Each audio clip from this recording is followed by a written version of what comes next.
Al-Malik As-Salih Najm al-Din Ayyub, also known as Al-Malik al-Salih, was the Kurdish Ayyubid ruler of Egypt from 1240 to 1249. Early life. In 1221 As-Salih became a hostage at the end of the Fifth Crusade, while John of Brienne became a hostage of As-Salih's father Al-Kamil, until Damietta was reconstructed and restored to Egypt. In 1232 he was given Hasankeyf in the Jazirat, which his father had captured from the Arturkids. In 1234 his father sent him to rule Damascus, removing him from the succession in Egypt after suspecting him of conspiring against him with the Mamluks. His uncle As-Salih Ismail soon expelled him from Damascus, and he fled to the Jazirat, where he allied with the Khwarezmians. In 1238 Al-Kamil died, leaving As-Salih his designated heir in the Jazirat, and his other son Al-Adil II as his heir in Egypt. In the dynastic disputes which followed, As-Salih took control of Damascus in 1239, and set about using it as a base for enlarging his domain.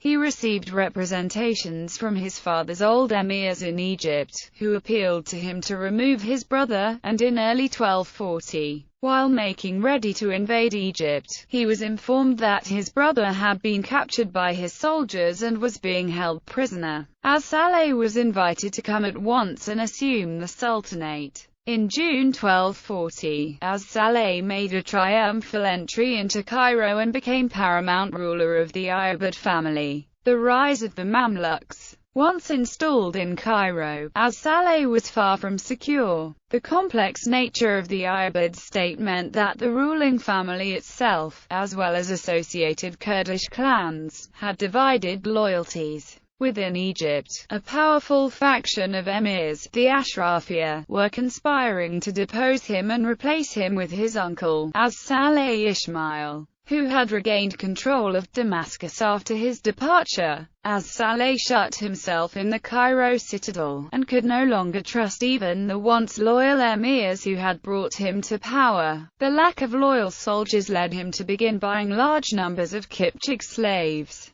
who were available in unusually large numbers following the Mongol invasions in Central Asia. They soon formed the core of his army, and were known as Mamluks. As-Salih was not the first Ayyubid ruler to make use of Mamluks, but he was the first to depend on them so heavily. Rather than just recruiting small numbers of Mamluks, As-Salih established two complete corps of them, numbering between up to 1,000 men. One unit was known as the River Corps or Baria, because they were garrisoned at Rawda Island in the River Nile. The second, smaller corps was the Jamdaria, which appears to have operated as a bodyguard for As-Salih, as the Mamluks would eventually overthrow the Ayyubid dynasty and take power on their own. Their early rise to prominence under As-Salih Ayyub is of considerable historical importance. In English, references to the Baria after As-Salih's death, when they became the dominant power in Egypt, usually describe them as the Bara Mamluks. The members of the Baria who were recruited by As-Salih himself are also sometimes referred to as the Salihiyya.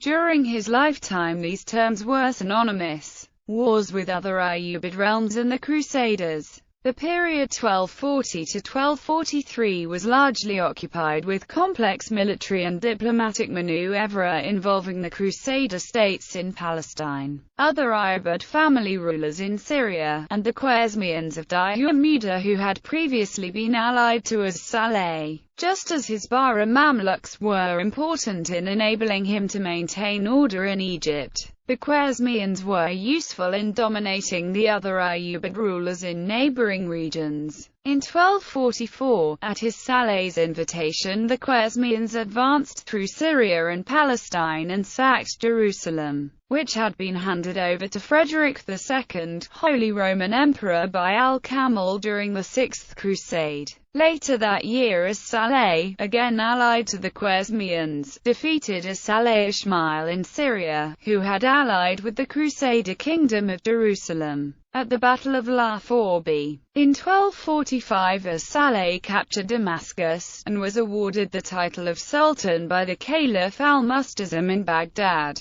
As-Salih was not, however, able to extend his rule far beyond Damascus. Although he was able to retain the Emirate of Baalbek under Sa'di al-Din al-Humayda. In 1246 he decided that his Khwarezmian allies were dangerously uncontrollable, so he turned on them and defeated them near Homs, killing their leader and dispersing the remnants throughout Syria and Palestine. As-Salih's capture of Jerusalem after the Khwarezmian sacking led to the call for a new crusade in Europe, and Louis IX of France took up the cross. The campaign took several years to organize, but in 1249 Louis invaded Egypt on the Seventh Crusade, and occupied Damietta. Death and legacy. As-Salih was away fighting his uncle in Syria when news of the Crusader invasion came, but he quickly returned to Egypt and encamped at al-Mansoura, where he died in November after having his leg amputated in an attempt to save his life from a serious abscess. As-Salih did not trust his heir, al-Muazzam Turan Shah, and had kept him at a safe distance from Egypt in Hassan Keef.